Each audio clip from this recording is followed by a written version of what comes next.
So good evening, everybody. I'm Kathy Vanessa from the Golden Door, and we're so excited tonight to be here with Alison Schroeder, who is the screenwriter and was involved in writing the most incredible movie. How many have now seen it? Hidden Figures. Oh my goodness. Yay! That's awesome. And how many get to see it while they're here? A lot of you. How many? That's good. A lot of it. We made sure that you all could see it while you're here. Just an incredible movie. Thank you. So we're gonna have some fun tonight. I get kind of goosebumps. I saw the movie myself some time ago. Okay. And it is quite a powerful movie, not only from the sense of its story, but I think in the sense of the story about women, right? I mean, it really about women and how women really had so much more to say that maybe people didn't listen to. So let me introduce you. Okay. Allison Schroeder is an Oscar-nominated screenwriter and a film producer.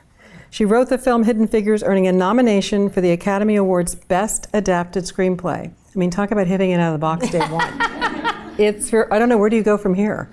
Up. Exactly, you have to go only up, only up. Hidden Figures was your first major screenplay. After finishing your graduate film program at USC, great school, you were hired as a staff writer on CW's reboot of 90210. We all know that one, right? But after the program was canceled, you had trouble finding work. Who would have predicted this? She picked 44 projects in a row, and didn't book a single one. Nope. I love this, though. Yeah. I really do. This is so true of life. Yeah. But now, I have goosebumps for you, actually. Now you were nominated for an Oscar. It's crazy. Allison, how did that feel? It felt very good. Yes. Of course. Wasn't a bad night. I was a little sleep deprived. I'd literally just nursed my baby and fallen back asleep, and my sister ran into the room screaming, "You did it! You did it!" I was like, "What did I do?" And then she explained that I'd been nominated, and of course then I started screaming. And so there's a very funny video of the entire family screaming in bed. I would love to see that one of these days. I can't even imagine. You know, you one of the comments I heard a lot about you is you were born to write. When you read your entire history, when you hear this history, she's right. You were born to write Hidden Figures, no question about it. You were commissioned to write the screenplay, and can you tell us a little about in the beginning what it was like when you first got that script? Well, so I had heard about the book, and they sent me the book proposal. So it wasn't written yet. The book wasn't done. And they were looking for a female writer. And they called my manager, and they were like, "We really need a woman that can handle science, because it's about NASA." And he's like, "Are you kidding me? I have the perfect person." And they're like, "No, that can't be." So they didn't tell the producer ahead of time. So I got on the call and I said, "I was born to write this." And she rolled her eyes and was like, "Oh, these Hollywood types will say anything." And then I said, "I went to Gemini Elementary. My grandmother worked on the Mercury missions all the way through the shuttle. My grandfather worked at NASA, and I worked at NASA as an intern for 4 years. I studied math at Stanford. Here's the final scene of the movie." And she went, "Okay, you were born to write this." You were born to write this movie. You know, when you think about the book, you must have read, the book was being written while you were writing the screenplay. Were there things in the book that didn't make it to the, I mean, what's one of the great stories that didn't make it? We did not get the book till after the film was shot. Which is sort of wow. So when people say, "Why didn't you include this or include that?" It's because some of the time we just didn't know about it. And Margot, of course, was sending, chapters, but I was really just given all of her raw research. And so one of the things that just didn't make the cut was there was a single divorcee white woman that ended up befriending them and sort of risked the wrath of everyone inviting them to her neighborhood and to her house. And that sort of had to get lost. And then Christine Darden is the next generation, and she's phenomenal. And there was one moment where we were going to cut to a high school, and it was going to be a young girl looking at the sky and says, I'm going to get them up there. And then everyone was like, "Only you are going to know that's Christine Darden." And I was like, right, okay. So things like that had to be let go of. But that's so interesting. How many times has it happened that the book is being written as the screenplay's been? It's really Can you think rare. of another example? No, I honestly, don't. Not that I'm aware of. I'm sure it's happened, but it definitely was. Because the book drives the movie. Most of the time. I mean, she had this beautiful book proposal, which in some ways I think it helped because I could streamline the way it was going to be, and I knew right away it was these 3 women and these 3 arcs, and I knew where they ended up. Whereas I think if I had the full finished manuscript, I might have just. I mean, I will admit, the first time I talked to the producer, I was like, "So we start in World War I." She was like, "I'm sorry, what?" And I was like, and then we go to the shuttle. And she was like, so that's a lot for 2 hours. And she goes, we were an indie film when we started out. And she goes, do you know how many vintage cars I'd have to get to cover that? I said, oh, right, okay. And so then I said, well, so we'll just do John Glenn's mission. She said, yeah, let's just do John Glenn's mission. But do you think there's I mean, that's such important work, I think, the fact that the movie did get on film, the book did get on film, Yes. and you did write it, and it was a story that we should all have heard. Do you think there are more stories like that? I'm sure there's there must be tons. I I mean, these were these incredible, brilliant women scientists that nobody paid any attention to. So many, and I learned while I was doing this that when you look at the stars and you say it's a yellow star, a red star, a blue star, that those were deaf women at the turn of the century that figured that out. How do we not know that? They wrote the book on classifying stars. So the more you dig, the more you start to realize how many women I have hope been they amazing. all come to the film. I do I too. hope we get to see them all. I You know, do writers get the same credit as screenwriters? Like the authors? Yeah, as the authors. So they get based on the book by, and then it's screenplay by. So mine says screenplay by, and then Margot, I think, says based on the book. So it's sort of a distinction adapted. And that's all decided by the Writers Guild, sort of who gets But credit. movies can't be made without screenwriters. No, they They can't. can't be done. They can't. We like to tell them that. They forget it a lot in Hollywood, and we're like, but the writers matter. And they're like, No, But you in have to write a screenwriter. in film, it's really about the director. Yeah. You know, and in television, it's about the writers are the boss, the showrunner. So like Shonda Rhimes is the boss because she's in television, and so that's why a lot of writers have started going to television. And I do both. So I have a TV show too. Oh, we're going to talk about that. Oh, yeah. So I want to go back just a second Okay. because I'm jealous. Okay. I wanted to work for NASA. I'm sorry, just for a few minutes. Yeah. Just for a few minutes, just to check it out. I don't mind. I've had a what it's great like. career. Can't come say anything. How did it go from studying math and working at NASA? Right. First of all, tell us a couple stories about NASA. We just have to hear because we're going to get back to Hidden Figures from your own life of being at NASA. How perfect to now being a screenwriter. That must just be. I think that's brilliant. Thank you. Well, my mom was an English teacher and my dad was an engineer. So I say I had both sides of the brain. So I always did both. So I was competing in short stories, and I was a girl on the dance team, the drama club, the swim team, the math team, the Brain Bowl team, the science team. Like I was dork-a-rama. And so they used to put us on a bus and they'd take us up. And I remember one day, these engineers were just so excited to have us in there, and they crammed us in this tiny cubicle, and they're explaining like binary coding to us.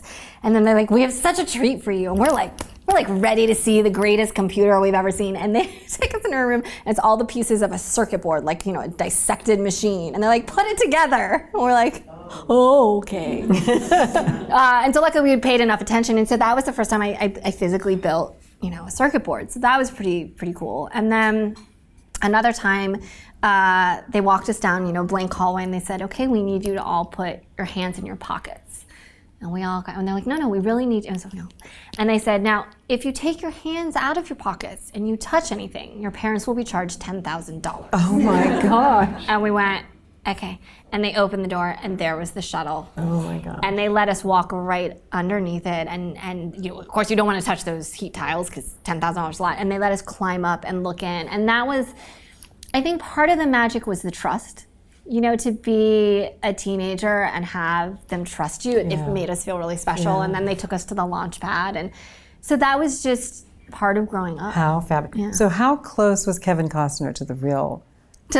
So he's an amalgam. Come on, Yeah, right? he's great. So she actually had a few bosses, so we had to consolidate. Yeah, of course, they had to all consolidate. Yeah, but We don't have time for the firings and firings. He was very oblivious, her Right? boss, and so that's what we wanted to capture. He wasn't. There was this guy, and his name was John Stack, and apparently he used to throw his feet up on their desk and be tapping his hands while they worked, and so he would give them such a hard time. But then they would also say, "My mom's sick," and he would say, "Go take care of her. Your job will be waiting. I'm pregnant. Go take maternity leave. Your job will be waiting," which is unheard of back then. So he was this really feminist chauvinist, which was an interesting thing. And so when it came to Kevin Costner, it was sort of, he's not an arch villain, he's just oblivious. And when I read about their dress code and the pearl necklace, that was when I realized that was going to be his moment to kind of break down a wall and give her the pearl. But I realized he couldn't give it to her because that wouldn't be his style. So, Right, that was so perfect. but it was a sweet so moment. perfect. Oh my gosh. I think that the film obviously has a lot of social impact. And I think the social impact isn't obviously one of maybe injustice as much as it even is the fact that girls don't get recognized to be involved with STEM. Right. And my daughter is a scientist, so I see what they go through, even today, to try to be in that field. Why is that not getting better? And does this film help tell that story, not only to one issue, but a series of issues for women? It's interesting because Google was spending a lot of time with us on this movie, and it starts so young. I think that USC has actually started an initiative on how to teach teachers to teach math, which I think is really important because it has to start so young so you don't get frustrated. Right. And I think maybe because I went to Gemini Elementary, I did math young, but I think a lot of girls are intimidated. And I hope this changes it. One of my favorite stories is my friend called me and she's like in San Francisco and she was walking down the street and her daughter went, "Mommy, Mommy, look." And there were 3 black women walking towards them and she went, "They're astronauts." And I thought, we've done it. We've changed the world. So that's sort of what I hope. I mean, if you look at the people that go into forensic science, it's drastically more women because of CSI and NCIS and all of these shows having these women be the forensic investigators. So there's definitely hope. I'm hoping. Yeah, I'm hopeful. Hoping. So you as a young mathematician, a young STEM student yourself, now coming into the world of screenwriting, who are your mentors? Who are your idols in not only the mathematical NASA side of the business, but what about on the theater side of the business, the movie business? Well, Neil Simon is a god. I just, his farce is amazing. And then I grew up on John Hughes, honestly, and then Joss Whedon, which I know everyone's like, those are 3 dudes. And I'm like, I know, but they wrote really great women. And then I'm a big Agatha Christie fan. So I wrote a movie about Agatha Christie, and she's a big influence on me. And so I think, I think those were some of my influences. And honestly, my mom and my grandmother, I think drove me to a certain extent. They must have been so proud of you. Mom's a little proud. Are you kidding? My daughter wrote it. She put a sign on her lawn that said Allison nominated for Oscar. I love it. And she would call me every day because you're given 1 ticket and then you can beg for more to the Academy Awards. And she'd call me every day and say, "Have you heard?" I'm like, "No, I haven't heard." Like, I promise I'll call you. So I called her and she didn't pick up when I got the tickets for her and my sister. And so I told my sister, and apparently my sister decided it was appropriate for her to call my mom. And so she called and told my mom instead of me. Oh no, talk about the best story in your life that you could have called. And so then when I called my mom, I was like, "Guess what?" And she tried to act surprised and she's terrible. And I was like, "You already know." How great was that to be at the Oscars with your mom and your sister? It was so great. But do you think, this year's Oscars were sort of interesting between Moonlight, obviously, and Lion, and Hidden Figures, all great movies, right? All awesome movies. But they all were documentaries. They all were about real people. Yeah. Right. And so is it sort of a trend to maybe move away from always so much fantasy sometimes driving it to more documentaries, more real storytelling? I mean, I think that especially with the Academy, they love a true story, to be fair. And I think it's gripping. I mean, I think that's what's shocking. I think we joked that no matter how the movie turned out, we always were hopeful that when you just flash their pictures at the end, like you kind of melt anyways because you can't believe this is true. And I think that was an important part to all these films. And I definitely think there's more of a trend right now of finding the true story and telling the true story and making it come to life. It's certainly a hot thing in Hollywood right now. In writing sort of this sort of historical true story, you're sort of compelled then, you have to actually tell the story as it really was. I mean, to a certain extent, there's you have to make a movie, right? Right, you do, right. Yeah, I mean, you do. Is that an ethical call sometimes? Absolutely. Like, you know what I'm saying? Absolutely. So give us an example. I mean, there were a lot of tricky things. Okay, so there's little things. Was she really in mission control? No. She was not really in mission control. So in real life, those calculations took 4 days, okay?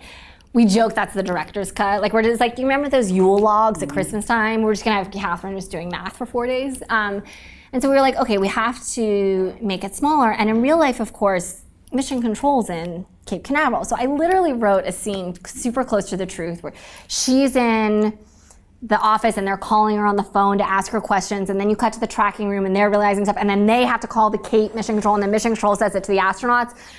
guys, it was not a good scene. Like, it just was a hot mess. And you realize you have to have everyone in the same room, right? Like, that's what the scene is. And so sometimes you get knocked that, and it's supposed to be a metaphor for the fact that Catherine did prove herself, and she got in the room, and she stayed in the room, and she became part of this team, and she was instrumental in the moon landing and recovering the astronauts in Apollo 13, which is crazy to me. And so that's where the choice is, where you have to say, look, it's time to fictionalize. Another one is this running to the bathroom was actually Mary Jackson's story. And I read it, and I got very choked up. Yeah. And then I read what they had to wear, and I thought, in the Virginia heat and the Virginia winter, like, are you kidding me? They did this to her. And it didn't fit into her storyline. And so we shifted it to Catherine. And just because I thought, well, I don't want to lose this. We need to show what it's like. Now, Catherine in real life just refused to go and just gave up her boss a hard time. And so he eventually wrote a memo to have the sign taken down. And we did it with a crowbar. And that's, again, one of those moments where I think about it and I'm like, I don't know, would it have been more powerful to have him write a memo and a janitor take it down? But it seems like you needed that moment with him. And so you can get criticized for it, but you're trying to, what I was trying to show with that was, that's the moment he woke up. Yeah. And he, in real life, became an advocate for her. And he would go to her church when she was getting an award and show up, and they were friends in real life. And so that's where you get tricky with the movie. How do you show that? And then it was important that was the middle of the movie, because then she finds her voice and she speaks up for herself and she tells him off, which was really fun in that scene. That monologue, I was like, how many times have we wanted to tell off a boss, right, for being oblivious? So her getting to do that was really fun, and then she learns to advocate for herself the rest of the movie. And again, you don't know when you write a scene, and when they're in the conference room and she speaks up, that's movies like the two of them, and he gives her that look, and then they ask the question, and he hasn't wanted to bring her in the room, and he kind of just is like, Catherine, and he throws her under the bus, really, and she stands up and she's like, I got this, like. That is just the magic of them, just those looks and those asides. I mean, that scene could have been so dry, and the first time I saw it, I squealed. And so great. So now, the casting of this movie was impeccable. Yes. Impeccable. Exactly the right stars to play each and every part. What was it like to work with them personally, one-on-one, or did you get to work with them? I was on set for about a week, and then Octavia is the most gracious, wonderful person. So she did all of our Q&As for the Academy Awards screenings and everything. So that was really fun. And they were magical. Octavia read it before it even went out, to directors and Fox, and she didn't know it was a true story. And she's like, it's kind of crazy you guys wrote this fiction. And we were like, no, it's real. And she was like, well, I'm sorry, what? And then Ted Melfi, the director, loved Taraji. And so he immediately knew he wanted her for Katherine Johnson. And then we wanted, a relative unknown. Obviously, Janelle Monáe was a big singer. And she auditioned and she got the part. Oh my gosh. And then you had the dream team. Yes, it was a dream team. It was. Now, did you actually get to meet Katherine Johnson? I did not. She was not in the best of health when I was writing. And so, at the Academy Awards and everything, I saw her. But during the writing, Margot would write out my questions and then send them to the daughters, and then they would sort of respond. Would answer. Yeah. And so the film must have meant a lot for them as well, when you think did. back on it now, that this is their legacy. It is. And they were very protective of her, and I'm so glad. And I think she's happy with it. I think she knows, where Hollywood came in. But the proposal scene, I think, is actually very, she kind of told Ted, the director, all about it. And so I think he really shot it as it was. So she saw it. And she's a little hard of hearing, so her daughters sat next to her, and she's like, what's this scene? And they're like, Dad's proposing. She goes, shh, I want to see this. And she apparently just loved that scene, so that makes me really happy. Did you have someone that was your most favorite? Of the people you were working with? I think they were all great. Janelle was really great. We went to a festival in North Carolina together, and then Octavia was just, she kind of took me under her wing a bit and was like, all right, this is how awards season works. And that was fun. And then, of course, when we arrive, so now I think Octavia and I are like really good friends, right? And we arrive, and I have some champagne. Oh, God. And we're like waiting in the lobby to go into the Academy Awards, and all of a sudden I'm like, Octavia! And she's like, and I'm just like, and my husband's laughing. I'm like, what just happened? He's like, no more champagne for you. So, yeah. How has this changed you? I mean, obviously the career has changed, which is, you're actually nervous. It's not like the phone started ringing right away, actually. I pitched a few projects after I was nominated and did not get the jobs, but you're like, oh. And then I got a meeting at Disney. Because you got a musical, you're doing something. I did. A musical pilot to Universal? That's Let's talk about that. pilot. So that, I love that you have a musical background as well. I mean, come on, you got the math, the science, the music, the writing. Sure. She was a student, definitely had all the classes covered. Yeah, I was a dork. So I sold that. That's actually been in the work for 2 years. But of course, when you get nominated, suddenly they want to, tell the world. But we've been working on that for 2 years. So I was doing it, while I was like right after I wrote Hidden Figures. And so I'm writing the pilot now, and it's with Scooter Braun. Justin Bieber's manager is going to produce it as well, and it's all going to be original music. And then I'm also rewriting Christopher Robin for Disney. I was going to I want to hear more about that. I'm limited on what I can say. Is it animated? It's live action. Live action. And it looks like Ewan McGregor may star. And I'm doing a rewrite, and that's all I'm allowed to say. You heard it first. That was just one of those moments where it was after I'd been nominated, after the Oscars, and I went in, and they said, might you be interested in doing a rewrite? And then I got a phone call at 8 o'clock at night, and they said, can you show up tomorrow? And that's when I was like, oh my God, I got a job! So that was really exciting, and that's been wonderful. And and then I've got some other TV shows and some other movies. So where do you see yourself going? Probably ruling the world. No, I know. Yeah. I'm thinking like you're on TV, you have musicals, Winnie the Pooh, Disney Universal, not too bad. I want to direct. That's really important to me. I have a mini series that I want to do on the hidden women of history. Television, you have more control. I was joking last night about running for politics, but I might actually do that. I'm the co-chair of the Women's Committee on the Writers Guild, and just trying to make change happen in that regard. So we'll see. We'll see. Well, every time first of all, you are so much fun. And I have been looking forward to this interview since I saw the movie. I couldn't believe the karma that we had just seen the movie, and then all of a sudden you just landed in our laps. That was so great. So for that, I'm so thankful. Oh, thank you. But at the end of every guest interview, which is, believe it or not, 30 minutes goes by very fast. I know. We ask our guests to give our guest a golden nugget. So you tonight, Miss Allison, get to give our guest one of your golden nuggets. It could be about anything. One of the things that I learned is when you get rejected, you get 24 hours to wallow, and wallow good. Because I remember people said, don't let it get you down, don't be upset. And I thought, when you've worked on a project for that long, it's kind of heartbreaking, when it ends. And so I get in my pajamas and I sit on that sofa and I wallow, and the next morning I get up and look what happened. turn to the next project. Oh my gosh, thank you so much.